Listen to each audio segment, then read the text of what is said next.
There are many misconceptions about Christianity today. One of them is to think it's just for people who like being religious. Sometimes you hear about people who practice Buddhism, or a practicing Jew, or a practicing Catholic.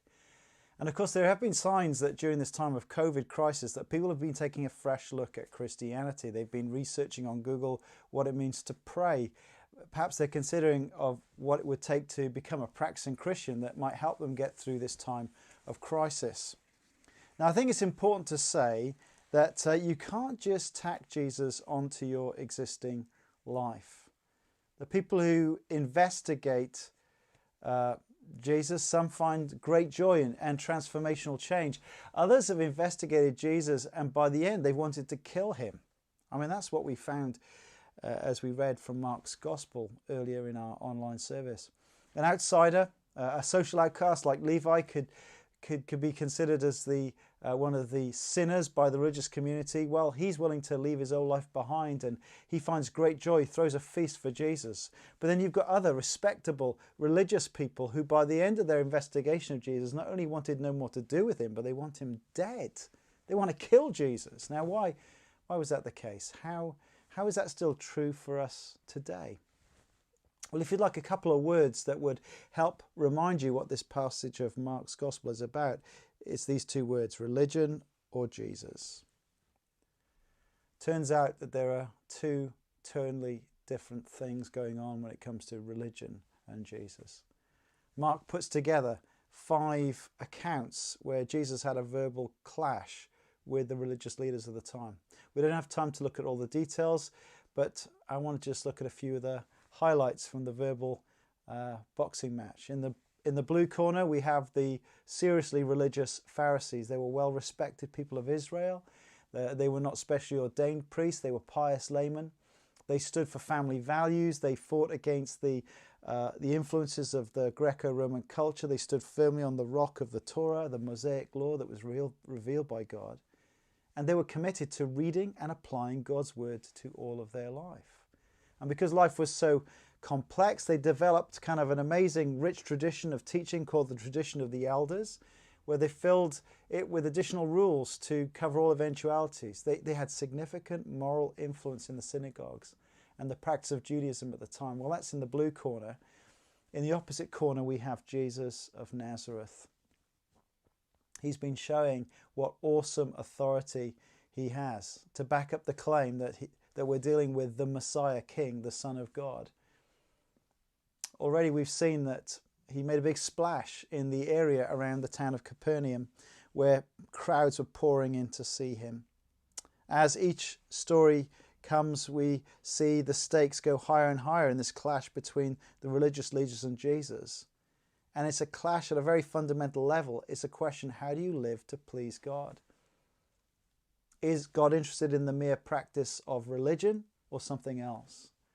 Well, for the Pharisees, they were pitching in for religious practice. Pleasing God was about being Jewish and keeping all the traditions and rules.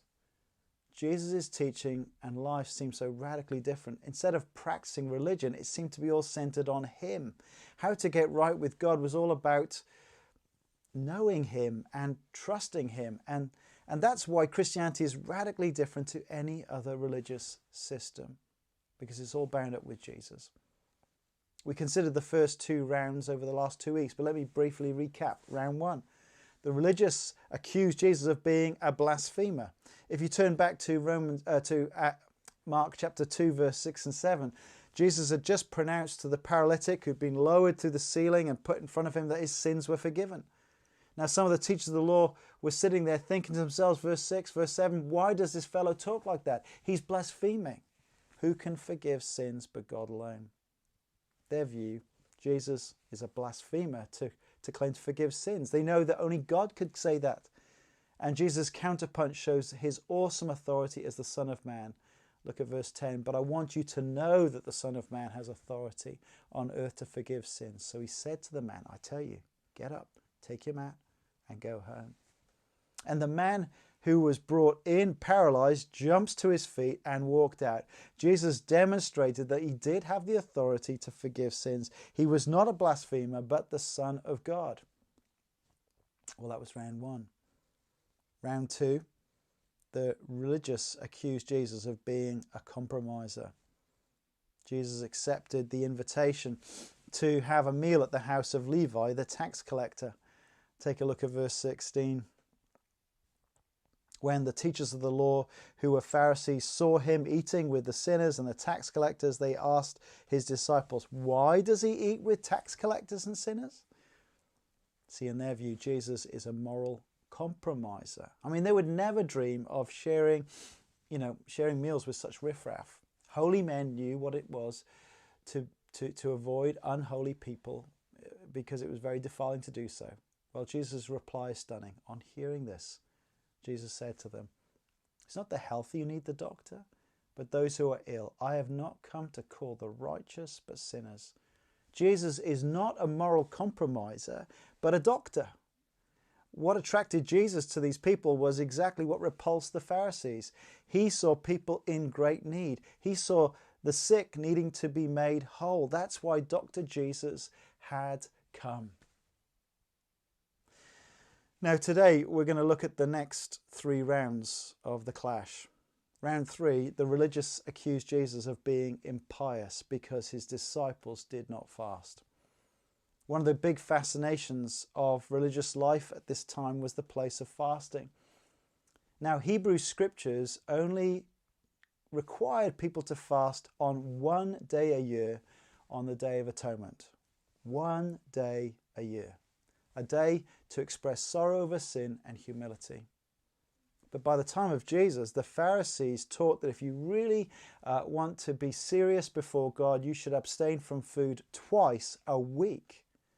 And so the question comes to Jesus' disciples. Look at verse 18. Why do John's disciples and the disciples of the Pharisees fast, but your disciples do not fast? Of course, it was a thinly veiled rebuke of Jesus. You're not very pious, Jesus, otherwise your disciples would fast too. You're not very serious about God. We're serious about God. We afflict ourselves with hunger to prove it. Now, Jesus could have pointed out that the law didn't require all this fasting, but his answer is far more surprising. Jesus answered, "How can the guests of the bridegroom fast while he is with them? They cannot, so long as they have him with them." Now, wedding celebrations could last a whole week in those days. A whole week of feasting and joy and celebration. Can you imagine it? I love weddings. Everyone dresses up, they look their best, and normally there is good food and celebration. And I have never once been to a wedding reception where the groom stands up and says something like this: "My wife and I," everybody claps, "my wife and I would like to invite you all to join us now in a time of fasting." Now, maybe the father of the bride footing the bill might warm to the idea, but I don't think it's going to catch on. You know, fasting is about grief and sorrow. Weddings are about feasting. So how could Jesus' disciples fast while Jesus was still present? He's the bridegroom standing amongst them. Now, in the Old Testament, God likened himself to being a bridegroom who loved Israel as a husband loves his bride. We read one reference in Isaiah 62. As a bridegroom rejoices over his bride, so will your God rejoice over you. Do you see what Jesus is claiming of himself? Jesus was saying, the reason my disciples don't fast is because I, the Son of God, Israel's true bridegroom, has come. Now's the time of joy and feasting. Because they're serious about God, they're rejoicing to have him present among them. And of course, that's always the case when you grasp who Jesus is and to know why he came and you put your trust in him, then his presence is always a source of great joy. Rejoice in the Lord always. And again, I say rejoice, says the Apostle Paul. Now, the final two rounds are about the issue of the Sabbath. Round 4, the religious say Jesus is a law breaker. Celebrating the weekly Sabbath was a big deal. It continues to be an important thing for Orthodox Jews. One day of rest out of 7 held on the Saturday. Just as God rested and after he created the world in 6 days and rested on the 7th, Israel were commanded to rest on the Sabbath day. It was also a day of remembrance, remembering how God had rescued them from slavery in Egypt and brought them to their promised land where they could rest. Religious traditions had massively built up around Sabbath observance, adding lots of rules to help people obey it. For instance, you couldn't walk too far, no further than 1,999 paces. Work was strictly defined to avoid the infringement possibility of work. You could not harvest grain on the Sabbath. Healing a non-threatening disease was considered forbidden work on the Sabbath. And so from the viewpoint of the Pharisees, Jesus' behavior was highly questionable. Verse 24, the Pharisees said to him, "Look, why are you doing what is unlawful on the Sabbath?" He was clearly a lawbreaker. They saw him leading his disciples on a forbidden walk on the Sabbath day, and they saw his disciples reaping the crops on the Sabbath day.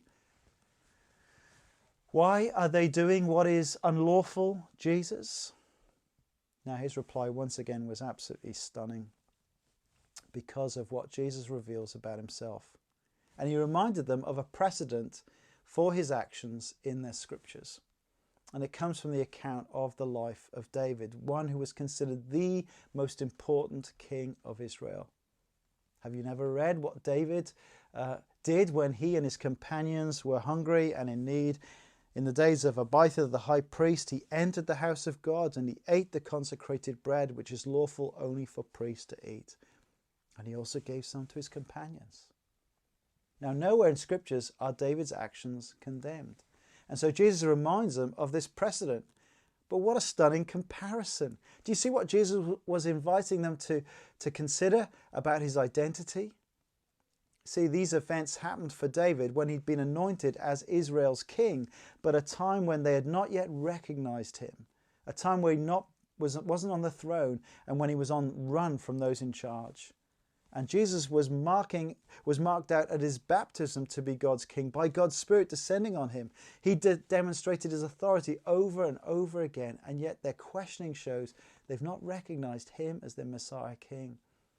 Their long-promised Messiah was standing before them, someone far greater than David. But they were so focused on their own religious traditions, they were failing to recognize the very one that scriptures were pointing to. Jesus goes further and he teaches them the whole point of the Sabbath. See, God had prescribed Sabbath rest as one of the 10 Commandments, not to burden people with lots of complicated laws, but it was a way to provide rest for them, restoration, wholeness, a place of worship and enjoyment of God. Look at verse 27. He said to them, "The Sabbath was made for man, not man for the Sabbath." And then Jesus says another staggering thing.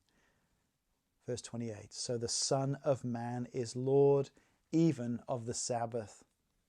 I mean, instead of saying, you must let traditions determine your life and thinking, he's saying, let what I say determine your life and thinking. Consistently in the Old Testament, the Sabbath was instituted and controlled by God. But here Jesus says, this is my domain. I am the Lord of the Sabbath. Jesus is not a lawbreaker. He's the lawmaker. He is the divine Son of God. Round 5 has the feel of being a complete setup. The Pharisees have already made their mind up about Jesus. And they're not willing for their rules and their traditions to be stretched anymore. And so chapter 3 verse 1, another time Jesus entered the synagogue and a man with a shriveled hand was there. Some of them were looking for a reason to accuse Jesus, so they watched him closely to see if he would heal him on the Sabbath. Now this is a dark and ugly scene, isn't it? To take place in a synagogue on the Sabbath day. This poor man with his shriveled hand, rather than being the object of their compassion, is now the battleground test case for their animosity for Jesus. Will he dare heal him on the Sabbath in the synagogue? Will he? Will he? Jesus calls the man into the middle of the synagogue, and his questions reveal he knows their true intention. Verse 4, then Jesus asked them, which is lawful on the Sabbath day, to do good or to do evil, to save or to kill? But they remained silent. Jesus unmasked their religion as ugly hard-heartedness. Having asked the question, Jesus looked around them, eyeballed them, and he's angered and distressed at how blind they can be not to see the hypocrisy on the Sabbath day. They're hoping that Jesus will heal him so that they can be appalled and condemn him. That's how dark religion can get when it feels threatened. Sometimes people say, if I could see a miracle, then with my own eyes, then I would believe and become a Christian. They're hoping he does a miracle so they can condemn him. He looks around in anger. He's deeply distressed at their stubborn hearts, and he says to the man, stretch out your hand.